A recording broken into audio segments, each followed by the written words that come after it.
5 seconds. Sir, I rise to support the bill brought forward by the Honorable Deputy Minister in the Ministry of Finance. Banking is a service of vital importance to industry, commerce, and agriculture. It is concerned with the creation of credit, money, and its distribution between various users such as industry and agriculture or between institution and individuals. In fact, the smooth working of a modern economy depends on the proper regulation of credit with which the banks are concerned. The question, therefore, of recruitment of the personnel of banking institutions assumes great importance.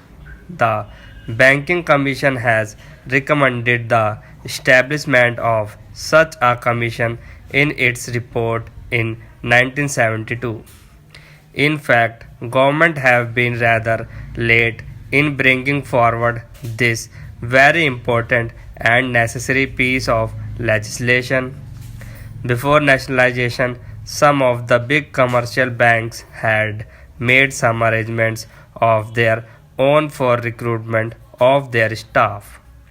The Institute of Bank Management and the Reserve Bank of India, through the Bankers Training College, run some short term and long term courses for recruitment and training of bank staff. But these arrangements are not adequate even to meet the requirements for recruitment of higher cadres. The largest proportion of banks staff consists of clerks and cashiers. The recruitment policies followed by most of the Indian banks before nationalization were not based on either scientific lines. In several cases, even minimum qualifications were not instituted upon. The Banking Commission has reported that in many cases, people who had not even passed matriculation examination were recruited as clerks. There was no proper evaluation of the aptitude or capacity, and very often caste and relationship determined the choice of candidates.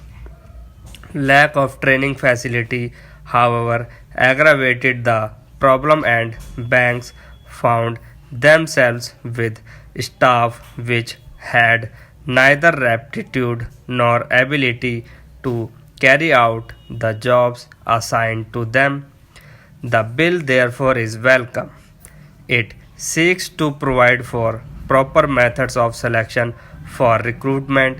It provides for the establishment of a body corporate to be called the Banking Service Commission.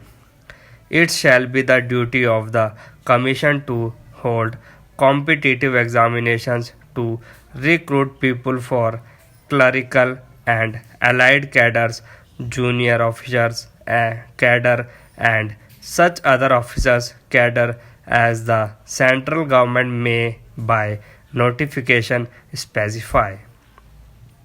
It shall consist of a chairman and 8 persons who, in the view of the government, are men of integrity, ability, and have experience of finance and business administration.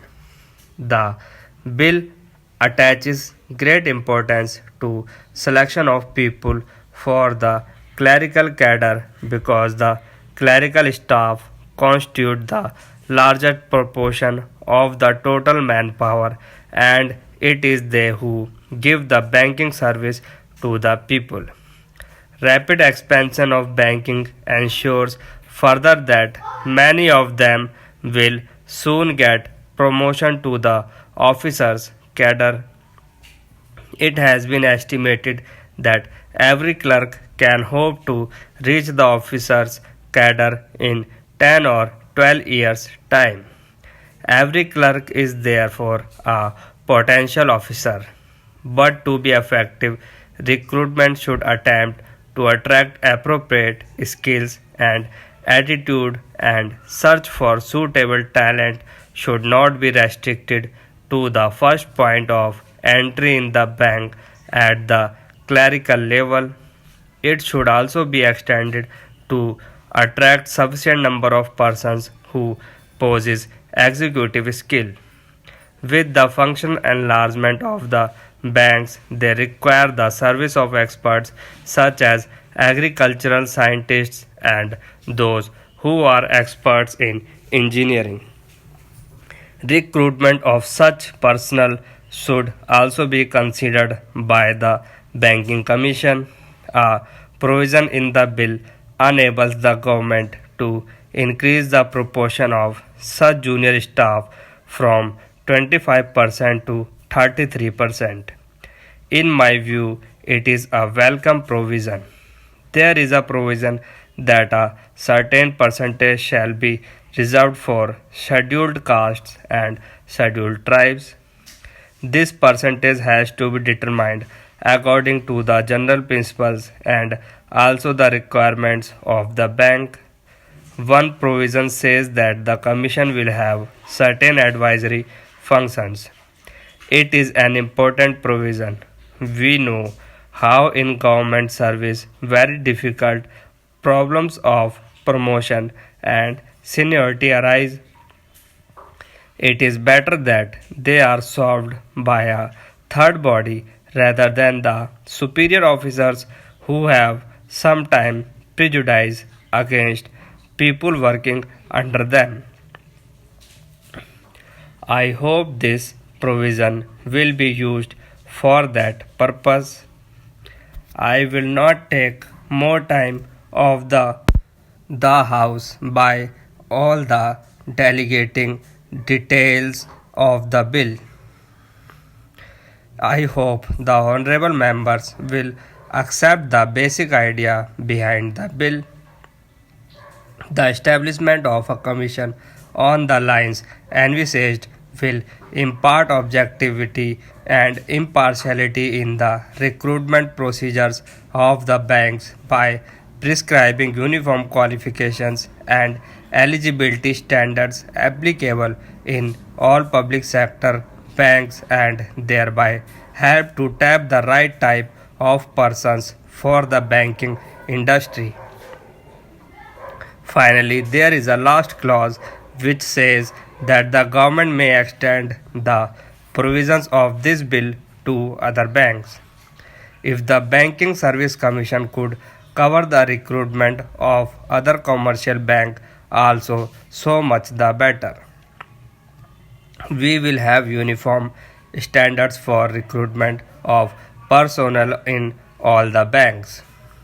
With these words, I support the bill.